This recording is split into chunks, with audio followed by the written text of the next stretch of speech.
안녕하세요. 까치살모입니다. 제가 2달 전에 울산급 배치4가 울산급 배치3와 별반 차이가 없을 거라는 소식을 전했고, 그리고 제가 소식을 전한 후에 다른 유튜버들도 앞다투어서 이 소식을 전했는데요. 결론은 해군은 울산급 배치4를 울산급 배치3와 똑같은 무장과 똑같은 크기로 건조하겠다는 이야기였죠. 그런데 그러면 왜 해군은 울산급 배치4를 울산급 배치3인 충남급과 똑같은 형태로 건조하려는 것일까요? 그 이유가 뭘까요? 우선은 해군은 지금 함선의 수량 확보에 혈안이 되어 있습니다. 원래 해군은 해역 함대를 3직 체계로 운영 중이었습니다. 이게 무슨 말이냐면요. 항상 바다에 나가 있는 함선을 각 해역별로 3척을 유지한다는 겁니다. 보통 이런 경우 울산급 내지는 광개토 대왕급 한 척과 포항급 2척을 바다에 띄워놓는 형태로 운용하게 됩니다. 문제는 한 척의 함선을 항시 바다에 띄우기 위해서는 4척의 함선이 필요하다는 겁니다. 한 척은 임무 중이고 한 척은 임무를 위해서 이동을 하게 되고, 한 척은 휴식을 취하게 되고 한 척은 정비를 받아야 하기 때문에 한 척의 함선을 바다에 띄우기 위해서는 4척이 필요합니다. 그래서 한 개의 해역에 3척의 함선을 항상 띄우기 위해서는 36척의 함선이 필요합니다. 그러나 우리 군은 울산급 시리즈에 와서는 이걸 3직제에서 2직제로 변경합니다. 한마디로 하나의 해역에 2척의 함선만을 띄운다는 것으로 이 2직제 운용을 위해서는 총 24척의 함선이 필요하게 됩니다. 그래서 해역 함대의 함선을 기존 36척에서 24척으로 줄이기로 했죠. 그런데 일이 되면 어찌 될까요? 일이 되면 어떤 문제가 생기게 될까요? 해군이 생각하는 가장 큰 문제는 그럼 12개의 함장 자리도 사라진다는 겁니다. 그래서 해군은 여전히 3직 체계를 유지하기를 강력히 원하고 있습니다. 그러기 위해서는 대량의 함선이 추가로 필요한 것이고요. 그래서 만일 울산급 배치4가 대형화되면 함선의 가격이 비싸질 것이고, 그럼 해군이 3직제를 운영하기 위한 함선 확보가 힘들 것이기 때문에 해군은 울산급 배치4의 가격이 올라가는 걸 피하기 위해서 울산급 배치3를 그대로 다시 건조하기로 한 겁니다.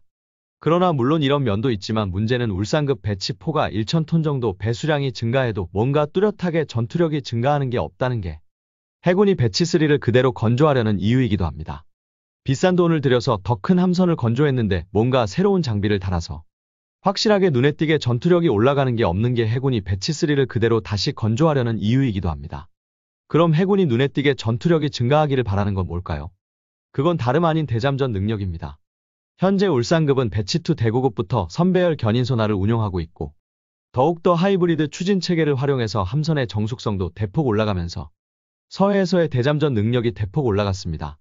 그러나 문제는 서해보다 대잠전이 더 힘든 동해에서는 이 선배열 견인소나는 한계가 명확하다는 겁니다.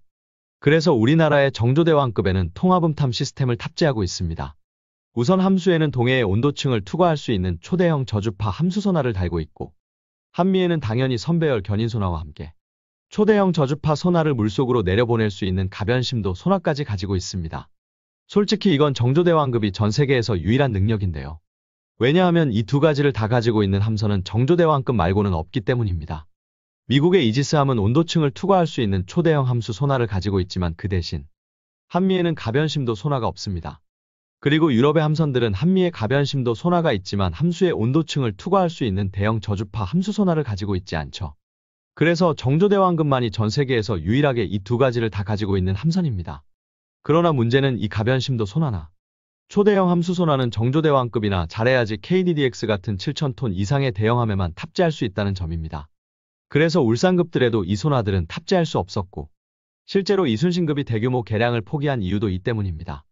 이순신급의 개량을 통해서 이런 소나들을 탑재할 수 있다면 대규모 개량을 하겠지만 현실적으로 이순신급에는 이런 소나들을 탑재할 수 없으니 대규모 개량이 포기된 거죠. 그리고 울산급 배치4도 고작 배수량 1,000톤 정도 증가시키는 것으로는 이런 장비들을 탑재할 수 없기 때문에 해군의 입장에서는 추가로 비용을 들여서 울산급 배치4의 배수량을 증가시킬 필요성이 느껴지지 않았던 겁니다. 그런데 이번에 LIG로부터 이 문제를 해결할 방법이 나왔습니다. 대체 어떤 방법이기에 울산급 배치4의 문제를 해결할 수 있다는 것일까요? 결론은 문제는 바로 동해에서의 대잠전입니다. 서해는 수심이 얇고 온도층이 발달하지 않았기 때문에 선배열 견인식 소나만으로도 상당히 넓은 구역을 탐색할 수 있습니다. 그러나 문제는 동해는 대륙봉이 발달해 있고 온도층이 발달해 있기 때문에 이 온도층 아래에 숨어있는 적 잠수함을 찾을 방법이 있어야 합니다. 현재 정조대왕급에는 바로 온도층 아래에 숨어있는 적 잠수함을 찾을 방법이 2가지나 있습니다. 하나는 온도층을 투과할 수 있는 초대형 저주파 함수 소나가 있고, 또 하나는 온도층 아래로 내려보낼 수 있는 저주파 가변심도 소나가 있습니다. 문제는 이 2장비 다 함선의 크기가 최소 7,000톤이 넘어야 한다는 겁니다. 그래서 KDDX가 이런 장비를 탑재할 수 있는 가장 작은 크기의 함선입니다. 그래서 우리 해군은 오래전부터 이 장비들을 좀 더 작은 함선에도 탑재할 수 있게 개발해 달라고 요구해 왔습니다. 그 중에 하나가 바로 이번에 LIG가 개발하고 있는 장비입니다. 현재 우리나라가 채용하고 있는 가변심도 소나는 프랑스의 CAPTAS-4라는 가변심도 소나와 비슷한 성능의 소나입니다. 참고로 이 CAPTAS-4는 지금 미국이 건조하기로 한 컨스텔레이션급 호위함의 가변심도 소나로도 채택된 상태죠. 컨스텔레이션급이 뭔지는 여러분도 잘 아실 겁니다. 이 함선은 미국이 이지스함보다 저강도 임무에 투입할 수 있는 함선으로 기획된 배수량 7,000톤급의 호위함이죠. 미국도 이 함선의 대잠전을 위해서 바로 이 CAPTAS-4를 채택한 겁니다. 그런데 문제는 이 CAPTAS-4도 우리의 울산급에 탑재하기에는 지나치게 대형 시스템이라는 겁니다. 이 음향탐지기의 전체 무게는 30톤이 넘어가고, 그래서 이 소나를 한미에 탑재할 수 있는 최소 배수량은 6,000톤급으로 알려져 있습니다. 당연히 우리나라에서 개발한 가변심도 소나도 마찬가지고요. 그래서 울산급 배치4도 겨우 배수량 1,000톤을 늘려서는 이런 대형 가변심도 소나를 탑재하지 못하는 겁니다. 그런데 웃기는 건 우리가 필리핀에 판매한 호세리잘급 아시죠? 지금 호세리잘급은 비용을 아끼기 위해서 수직발사관도 없고 CIWS도 없습니다. 다만 차후에 이런 장비들을 탑재할 수 있게 공간만 마련해 둔 상태죠. 그리고 그건 견인소나도 마찬가지인데요. 호세리잘급은 현재는 견인소나도 없습니다.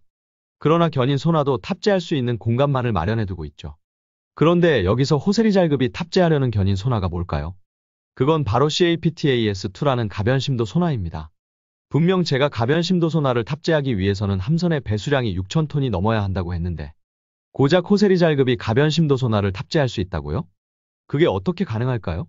참고로 호세리잘급은 우리나라의 울산급을 베이스로 만들어졌지만 만재 배수량은 2,870톤으로 우리 울산급보다도 작은 함선입니다. 우리는 지금 만재 배수량 4,000톤이 넘어도 가변심도 소나를 탑재하지 못한다고 하는데 호세리잘급은 어떻게 이게 가능한 것일까요? 그건 바로 CAPTAS-2가 배수량 1,600톤만 넘어도 탑재가 가능한 가변심도 소나이기 때문입니다. 기본적으로 CAPTAS-4나 우리나라의 가변심도 소나의 구조를 보면요. 우선 강력한 저주파를 발생시키는 액티브 소나가 있습니다. 그런데 이 소나의 본체만 해도 무게가 3톤이 넘습니다.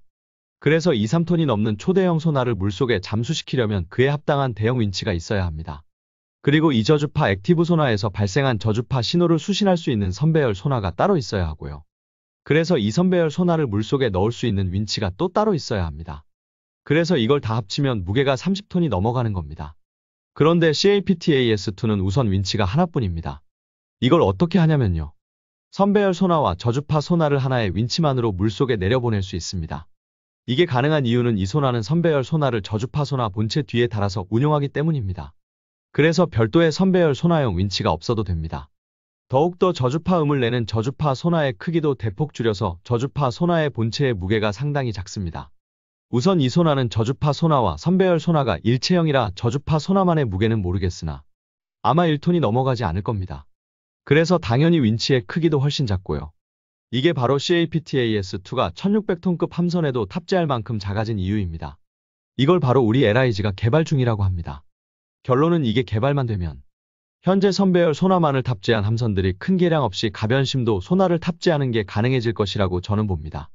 그래서 지금 대잠전 능력을 강화해야 하지만 정조대왕급에 들어가는 가변심도 소나는 너무 무거워서 탑재하지 못하는 모든 함선들이 그 혜택을 볼 수 있을 거라고 봅니다.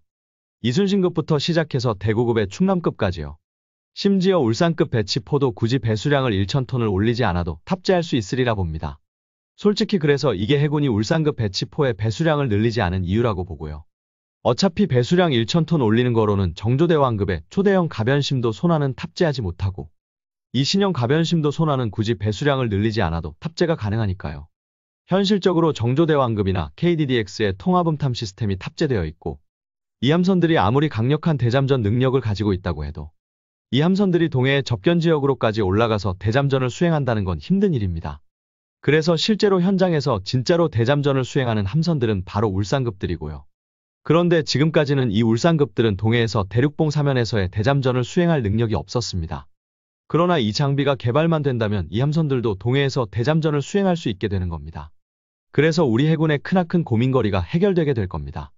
이게 바로 해군이 울산급 배치4의 배수량을 늘리지 않는 이유입니다. 어떤가요? 이제 좀 이해가 되시나요? 이상 영상 봐주셔서 감사합니다.